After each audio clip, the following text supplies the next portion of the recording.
Pape, bonsoir. Bonsoir. Merci d'être avec nous. Vous avez 32 ans. Alors, vous vivez entre Aix-en-Provence et Paris. Vous êtes consultant en communication. Vous avez déjà été victime de racisme inconscient ?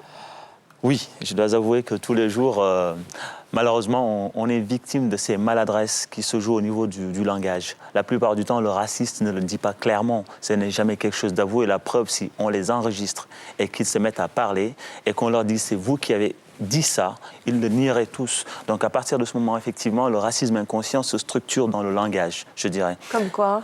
C'est par exemple avoir le rythme dans le sang. Le noir, lui, naturellement, il est musclé, naturellement, le noir. C'est ce qu'on vous dit ? Oui, bien sûr. On sort, par exemple, quand on va danser, quand on rencontre des gens. La plupart du temps, on nous renvoie à des critères physiques, non pas intellectuels. Et ça, pour moi, c'est une forme de racisme. Quoi qu'on puisse dire, parce qu'on ne peut pas déterminer les gens à partir simplement d'un critère physique. La plupart du temps, on dénie totalement, et on est dans le déni là, à partir de ce moment, on dénie totalement au noir, la plupart du temps, sa capacité à pouvoir rationaliser. Non, mais concrètement, vous avez fait des études. Quand vous étiez étudiant, on vous a dit des choses... Terrible.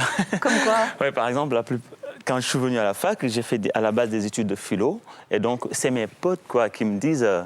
Mais vous avez lu Platon ou une prof d'université qui me dit est-ce qu'il y a des paraboles en Afrique ?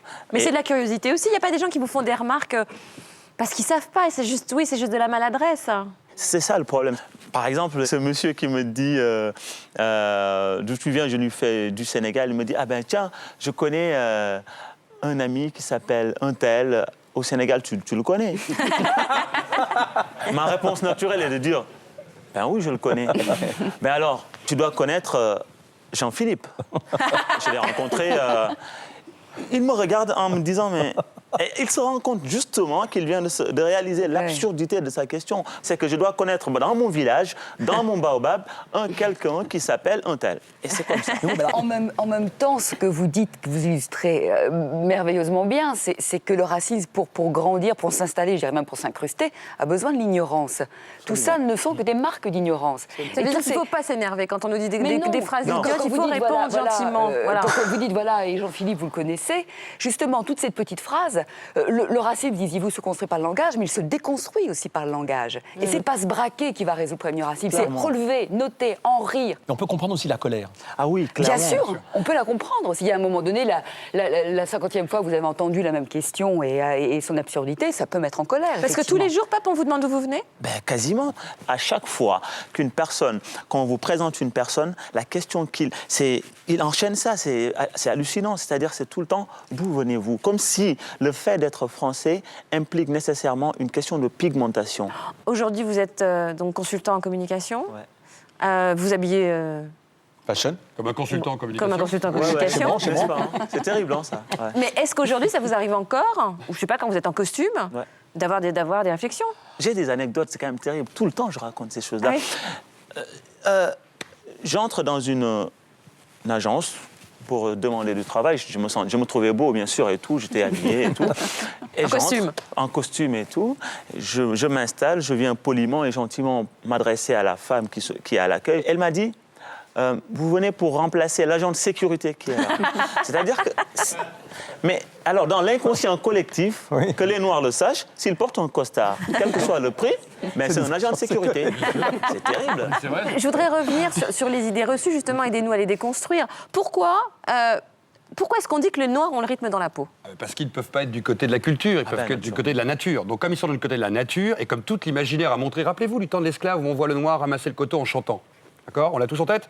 Tous les films américains à peu près l'ont programmé depuis l'origine du cinéma. C'est-à-dire que c'est une image qui s'associe à un peuple qui pense par son corps et non pas par sa tête. Et donc, puisqu'il pense par son corps, il est dans l'émotion. Et comme il est dans l'émotion, il ne peut que réagir en vibrant à la musique. Pourquoi dit-on que les Noirs sont doués pour le sport ? Pour les mêmes raisons. C'est qu'on dit, à la fois, leur corps, une fois de plus, peut s'exprimer dans ce domaine-là, mais en même temps, c'est le seul espace qu'on va leur laisser, comme pour les jeux du cirque, pour nous divertir. Le corps noir est fait pour divertir le blanc. Mais alors en même temps, ils sont doués pour le sport, mais en même temps, on dit qu'ils sont fainéants. Ah, mais s'ils sont feignants, c'est encore pour une troisième raison très évidente. S'ils sont feignants, c'est parce qu'il faut les mettre ou en esclavage dans le travail forcé. Donc on va nous montrer beaucoup de Noirs qui dorment sur des cocotiers ou sur des baobabs. On va leur expliquer que sans leur botter le cul, à coups de chicotte, ils ne travailleraient jamais. Et en même temps, ça nous renvoie dans cette logique de notre présence. Sans nous, guides blancs, jamais l'Afrique pourra s'en sortir. Regardez, quand on n'est pas là, ils dorment. Quelles idées reçues circulent sur les Maghrébins ? Ah, lui, depuis les croisades, il est fanatique. il est dangereux, il est fourbe. D'ailleurs, il est fourbe parce qu'une Il est église, menteur. il est menteur. Il ne peut être que menteur parce qu'il nous mentira à nous, puisque lui, quelque part, a voulu à un moment nous conquérir et être supérieur à nous. Le maghrébin, par définition, alors que le noir est un grand enfant que l'on pourra mater, contrôler, le maghrébin jamais. Donc il va falloir le surveiller en permanence, car il va à tout moment pouvoir nous poignarder, nous trahir, nous mentir. D'une certaine manière, n'oublions pas qu'il frappe ses femmes, n'oublions pas que sa religion le pousse à être un fanatique, puisque c'est même écrit, et n'oublions pas que, de toute façon, il est au fond de l'âme, il suffit de regarder son œil, regardez les caricatures qu'il y a sur les maghrébins, elles sont terribles. Il est exactement avec ce petit sourire narquois, celui qui, de toute façon, vous trahira un jour. Et pourquoi il est voleur aussi? Ça va pas, non. Pourquoi il est voleur? Parce qu'il ne travaille pas. Et d'ailleurs, c'est ce qui va accompagner la première immigration en France des Maghrébins. Ils sont perçus comme par des porteurs de maladies, mais surtout comme des voleurs naturels. Donc il faut les contrôler. Et c'est pour ça qu'en France, dès 1926, il y a des organismes spécifiques de contrôle des Maghrébins. Bon, et les Asiatiques alors? Ah bah eux, c'est de la base grouillante, c'est l'invasion jaune. Mais d'où ça vient, ça? Alors ça vient à la fois de la guerre des boxeurs en 1900, où ils se révoltent contre l'autorité occidentale qui va s'installer en Chine, et la première victoire d'un peuple de couleur sur l'Occident, la défaite de la Russie face au Japon en 1905. Donc c'est la masse grouillante. Mais ils sont extrêmement travailleurs. Ah mais ça c'est normal, parce que alors ça date d'une époque lointaine. L'Africain est bon pour la guerre, le combat, le corps, ça revient, donc on l'envoie en première ligne. Physique, Le ouais. Maghrébin, comme il est dangereux, on va un peu le surveiller, on va pas trop l'envoyer dans une usine, pas trop au conflit un peu partout.